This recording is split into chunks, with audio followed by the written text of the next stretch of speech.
guess what? It's Friday. You can be happy. It's almost the weekend. All right. So today's social emotional goal is to work on our emotional grounding. And I attached another sheet for you to use. It looks very fun. The answers to Davy Crockett are as follows: D as in dog, H, B as in boy, G, A, F, B as in boy, F. Now we're going to get started on the final article for this week's lessons. And you need the first Davy Crockett to answer the questions from this Davy Crockett, to answer some of the questions.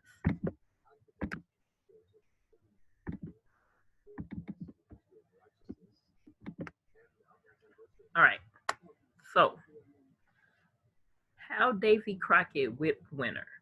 I'm Davy Crockett. I'm famous for hunting bears, representing the state of Tennessee in the U.S. Congress, and for fighting the Battle of the Alamo. I've traveled far and wide, and I've seen some things in this big country of ours. So we're going to say what he's famous for. We're going to delete that because it's ugly. Famous for hunting bears, U.S. Congress, and for fighting the Battle of the Alamo. I've seen a mountain lion that could speak French. I've met a man in Texas that could outrun his shadow. And one time I ate 126 jars of pickles for breakfast. But one of my best stories is about how I whipped the winner of 1827. So after this first paragraph, we can tell that this is a fiction story.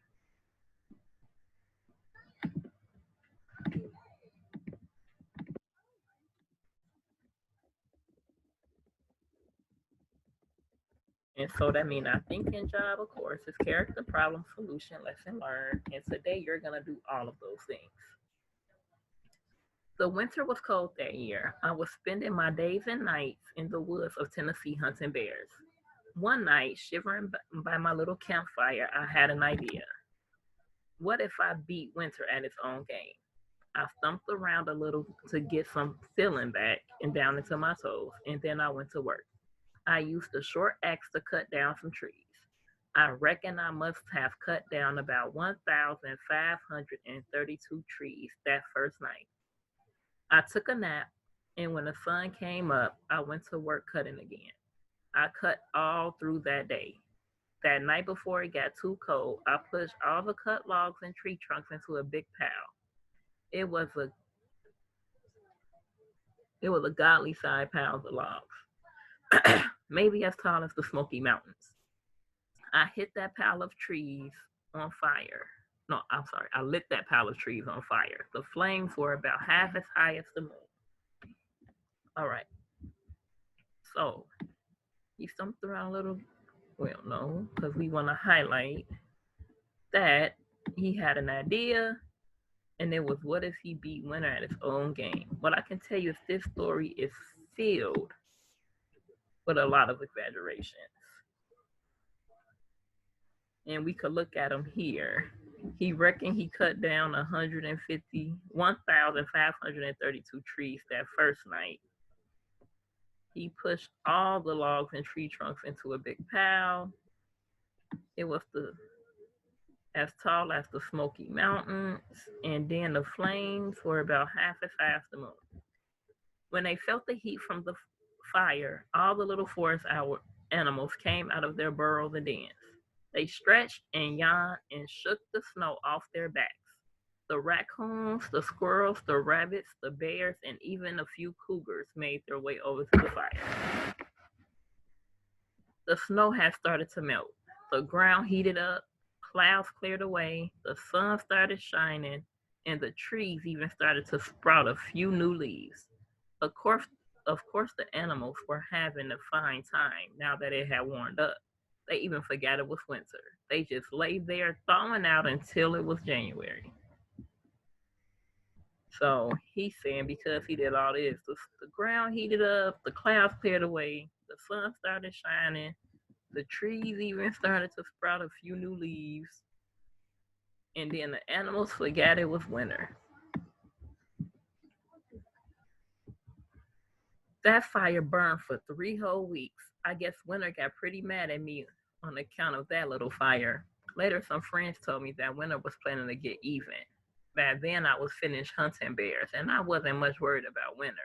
I had even gotten the whole mess until one day in July.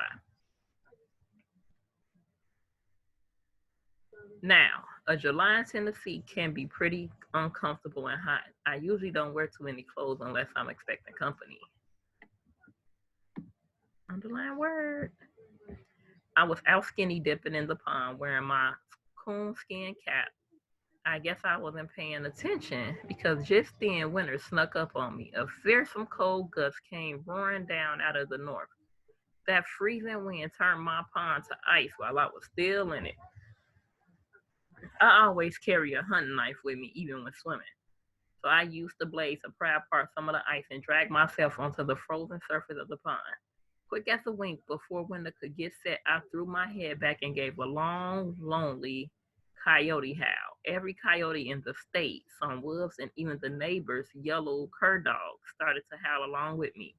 It was a sad sound. So sad that some of the skunks and coons started to moan and howl with us. We kept it up, and pretty soon the bears were growling and howling also.